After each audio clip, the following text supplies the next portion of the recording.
எல்லாருக்கும் வணக்கம்.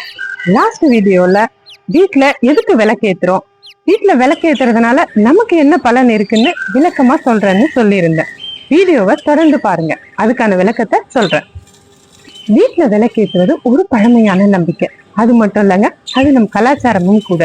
விளக்கேற்றுவதன் முதல் நோக்கமே இருளை நீக்கி வெளிச்சத்தை ஏற்படுத்துவது. என்னங்க, விளக்கு ஏத்துனா இருள் போய் வெளிச்சம் வராதா அப்படிங்கிற உங்க மைண்ட் வாய்ஸ் எனக்கு புரியுது. பண்டைய காலத்துல மின்சார வசதி இல்லாத போது வீட்டுல விளக்கேற்றி வச்சு சுற்றி இருக்கும் இருளை நீக்கி வெளிச்சத்தை ஏற்படுத்தியது இந்த தீப ஒளி தான். இந்த தீப ஒளியின் மூலமாக தெய்வங்கள் அவங்க கூடயே இருக்கிறதா நம்புனாங்க.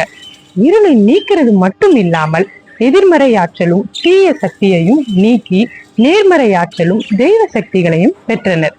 குடும்பத்தில் அமைதி, சந்தோஷம், முன்னேற்றம், செல்வ செழிப்பையும் பெற்றனர். விளக்கேத்த பொதுவா எல்லாரும் நல்லெண்ணெயை பயன்படுத்துவாங்க. அது வீட்டுல இருக்கும் தீய சக்தியை நீக்கி நேர்மறை சக்தியை அதிகரிக்கும்.